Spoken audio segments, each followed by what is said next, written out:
Kamusta mga kaibigan? Welcome to Josh Friends, where faith meets friendship and inspiration is just a conversation away. This is Reverend Migs Ramirez, and today we are joined by a special guest who's ready to share some words of wisdom from your favorite books and songs from Jesuit Communications. This might just be exactly what you need to hear. So, sit back, relax, and let's dive into another episode of heartwarming stories and uplifting messages. Are you ready? Let's go! Too little, too late. That goes. It's just too little, too late, a little too long, and I can't wait. Ayan. That line is from one of my favorite songs. Nakaka-relate ako dito not just because it's where my nickname came from, but because sometimes we feel like we've missed something important, diba? But this beautiful book from Father Jason D. S.J., Wilts and Blooms, reminds us that God's timing, is always perfect. Siya nga pala, I'm Jojo Armenta, the Digital Marketing Manager here at Jesuit Communications, co-host of Kwentong Bayani in DZXL 558 Manila, and CEO of Kindle Event Planners. As we approach another Lenten season, I want to share with you kung paano ako na-inspire by these timeless arrangements that Father Jason created for previous Lenten celebrations. One particular arrangement from the chapter Desire, called You Know Better Than I, features asparagus fern and metallic wire ribbon. Si Father Jason created this for a Friday of the second week of Lent. Grabe, when I first saw this arrangement, it reminded me of my journey as a mom to my 8-year-old son, Kobe. Alam niyo yung feeling when you're trying to balance everything, being a digital marketing manager for Justcom, co-hosting Kwentong Bayani in DZXL, managing my own events company, serving in church, tapos you still want to be the best mom possible. Minsan, parang asparagus fern din tayo. Seemingly delicate, pero surprisingly resilient, reaching outward in different directions while staying rooted. There's something about ikebana, this Japanese art of flower arranging, that speaks to the heart of what we experience sa Lenten season. Ikebana comes from ikeru, meaning to keep alive, and hana, meaning flower.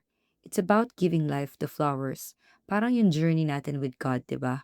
We're constantly being renewed, being given new life. Another arrangement that really touched me is laid in the tomb from the chapter Atonement. It uses bird's nest fern and wild eggplant. When I look at this piece, I'm reminded of those moments in my life when I've had to surrender control.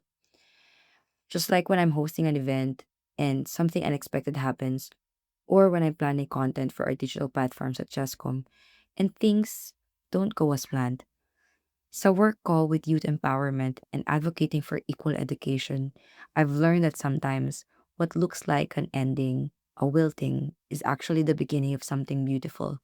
Parang yung bird's nest fern, which creates this protective space, a reminder that even in our darkest moments, we are held in God's hands. You know, when I'm not busy with work or singing at events, I love watching House of Dragon and listening to R&B music. And I've realized something interesting. Even in these forms of entertainment, there are cycles of growth, loss, and rebirth. Parang sa hibernation arrangement for the fourth Sunday of Lent, which uses bird's nest fern and asparagus fern. It shows us that sometimes we need to retreat, to rest, to allow ourselves time for renewal. Father Jason's practice of creating these arrangements reminds me na hindi lang ito decorative pieces. They're expressions of our relationship with our surroundings and with God.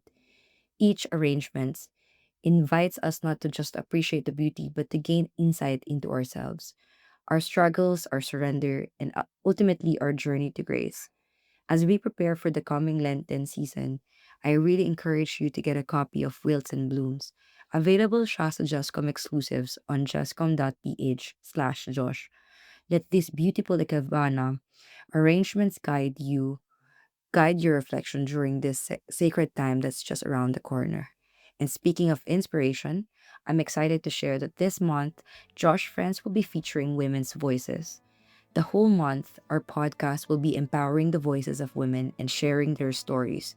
So join us in this special series as we celebrate the unique ways women experience and express faith. Maraming salamat for joining us for another episode of Josh Friends. Don't forget to get your copy of Wilts and Blooms at chesscom.ph/Josh, where these beautiful flower arrangements can inspire your own spiritual journey. Maraming salamat, kaibigan. That wraps up another episode of Josh Friends. I hope today's reading touched your heart and gave you something to reflect on. Remember, you can find the full text of what we shared today, along with many other inspirational resources, at the JustCom online shop.